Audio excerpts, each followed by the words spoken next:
Notion not granted, stay woke and upstanding. Buy hope and sell panic, that's a lesson in disguise. So you might wanna rewind that. Sell it on the high, decay time, then I buy back.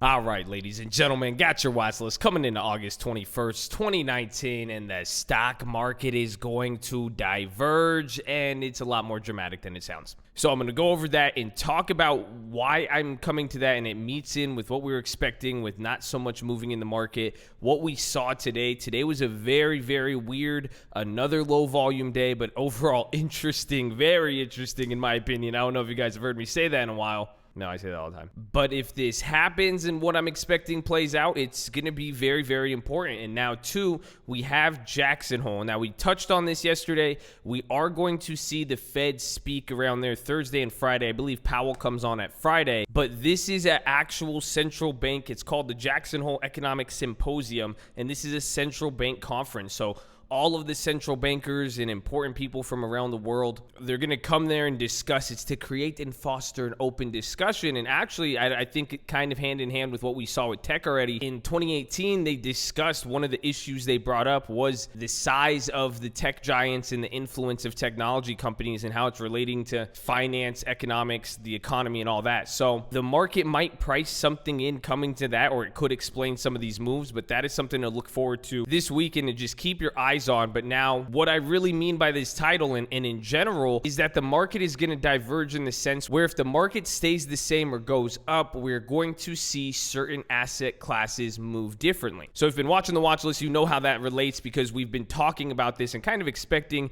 no move for the market. So we're going to dive deep into that. But first, you guys know what to do. Drop your like on the video. Make sure you subscribe. We post these every single night and we are live Monday through Friday, 30 minutes before open. It's pinned in the comments. It's pinned in the description.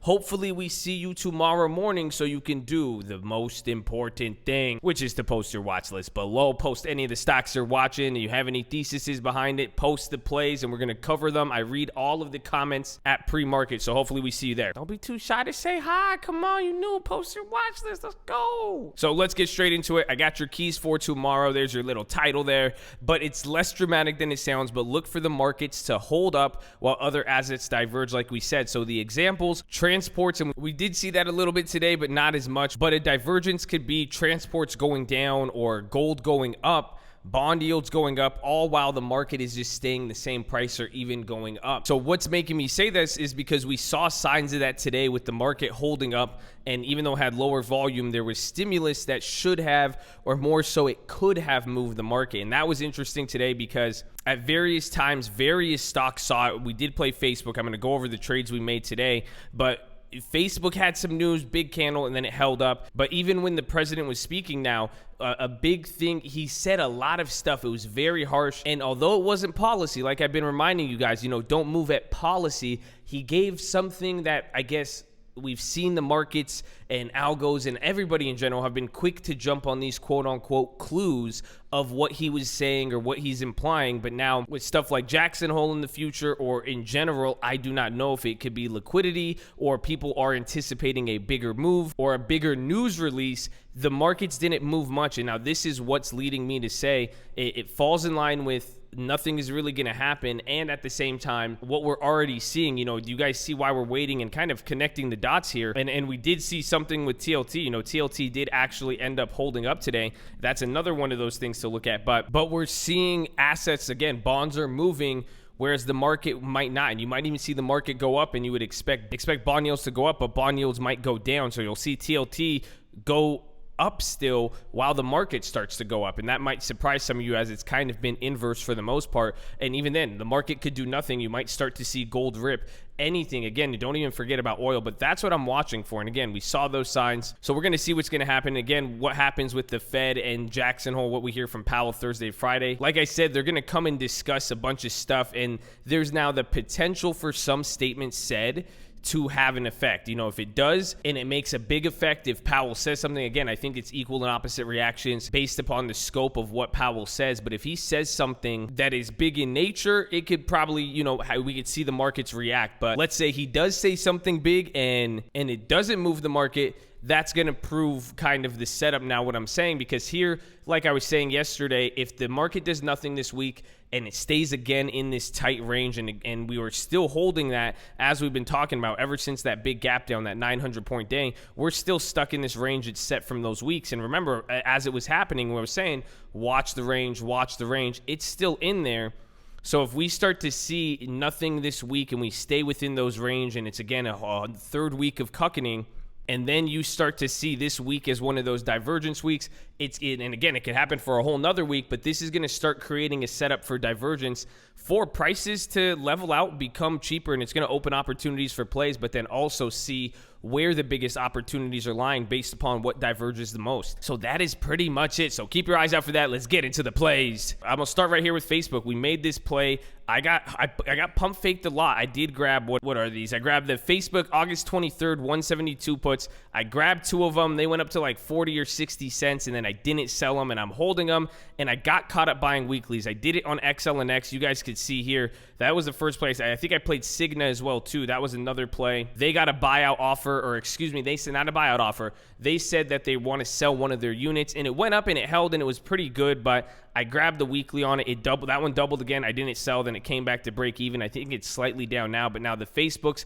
I got the weekly, and I had to quickly remind myself I need to get at least one more week, and that's even what I'm seeing here, because it could either be we could be stuck in this range, and the range, it couldn't let it move big. There could be divergences, but we are still seeing some of these plays that are kind of popping up out of nowhere. Again, we saw Disney yesterday, and even Palo Alto on the Friday before that. You're seeing some of these moves, so the weeklies are tempting, but I want to start pushing them towards the next week at the very least if I'm trying to get that. And again, the reason for going for shorter term contracts, the only justification is to be able to get closer to the money for that little bit amount of money. But then if sometimes you end up spending a decent amount, or if you end up going higher, and again, you got to control the budget, it may just be better to go out and push it back another week, or even to September. And that's what I did here, because we also played XLNX. They had bad news on something wrong with their chips, and they said it's non-fixable or something along those lines, non-patchable. I think it only affects the actual physical device. I don't think it's able to get remote hacked, but it was one of their chips. They dropped,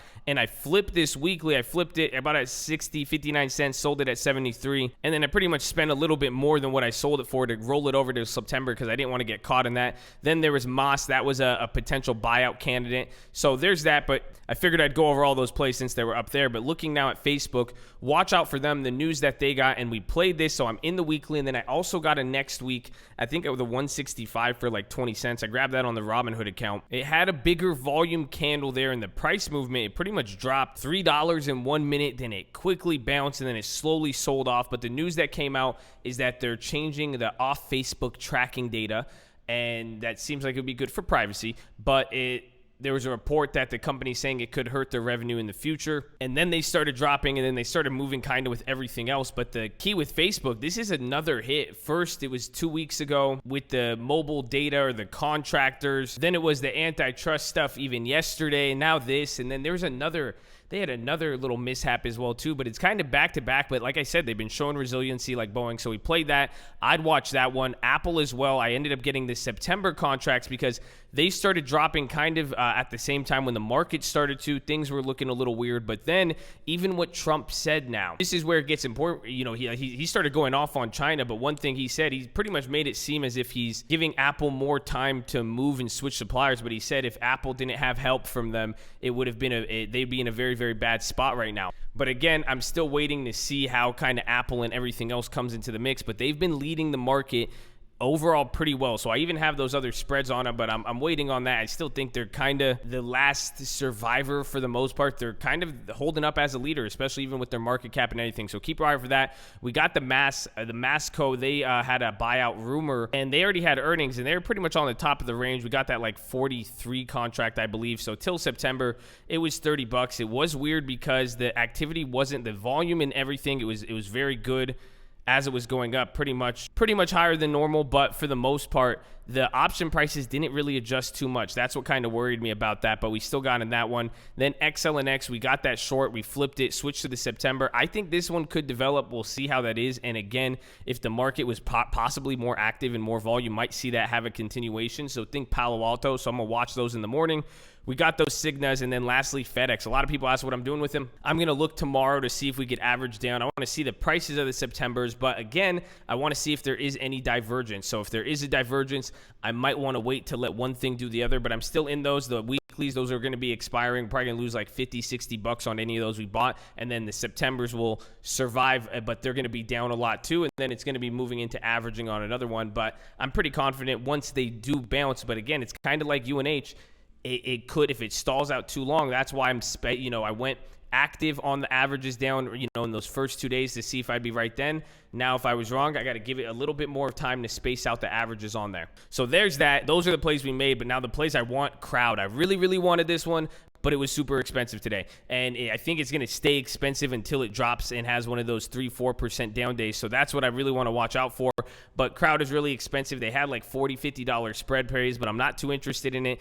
I want those Septembers pretty much to come down like 40% from where they're at right now. But we'll see. Again, it also depends too, because even if it does go up, but not at a higher pace, we might see the volatility go down. Or if there's any good spreads that are cheap, let me know. But I'm not too interested in paying 50, 60 bucks for a 30% move on the stock. But again, that's what I said with Roku, and it ended up doing that. But I guess that is kind of a little bit of the fear here in the market. But if you're interested, that would definitely be an opportunity. But the same thing even happened today on Shopify. That's when I want to watch. And now tomorrow, if it does start to do good, I might want to just cling on to it next week to flip, where it may not be the best ones to get in the money. And that's something you'll notice on the option chain. I was looking at them all this morning if you guys were there, but the problem was some of them seemed so far out of the money. And even if they were cheap, 20 bucks for, literally 10% out the money on a weekly, it still ended up moving 3% in a day. It was still Tuesday. Some of those had good percentage gains. So we'll see how tomorrow gets affected with some theta and decay. But again, you can see it's kind of a slower mover there. Really, even on the options, you didn't even have to act till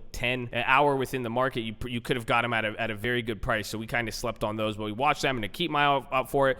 Watch Palo Alto. It came up. I want to see what range it sets, but it might have already digested everything. And again, as it starts to go up, depending on how tomorrow does, if it could kind of bounce around like this, this type of move up, when you see it off the bounce, that's not like a violent rip up. Surprisingly, the calls will be cheaper even as it's going up. So we'll see what it could do. But as you've seen on some of those bounces, even though you could get it a call for cheap, it could only go up a little bit the next day, and doesn't mean you're going to get in the money or it's going to close profitable. But watch out for that. Then watch Bank of America. We still have that 27, but banks did bad. And this is what I was saying, even with divergence, they sold off double what the market did. They were weak in the morning. They kept coming down. So I'm still going to hold that 27. We still have that. So pretty much it's going to be a mix of managing it. I'll see maybe if we could sell premium on it. But I want to watch the banks. If they start to lag or lead, I'm going to keep my eye out for any of those, or even like a Goldman Sachs or JP Morgan. And then there is Tesla. They got sued by Walmart, or Walmart's making a complaint on them. They dropped after hours related to the Tesla solar panel. So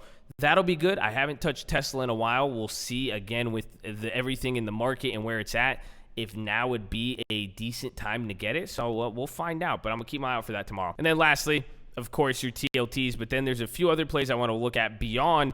They did kind of what I was expecting. They didn't come down yet. It's kind of, I thought it would walk down a little bit, but kind of cuck here a little bit. They got to upgrade. They shot up. They're holding this range. So again, we'll check the contracts tomorrow. This could have killed a lot of the puts, but again, I think the same news still exists. So maybe we give it another day, but if contracts are cheap, I may look to scoop some of those on the put side now, because this was a big move up, which hopefully, depending on what happens tomorrow, can make them cheaper. But watch that. And then now Amazon and Booking. These are the ones, and really, if there is now, this is what I was saying, grab it next week.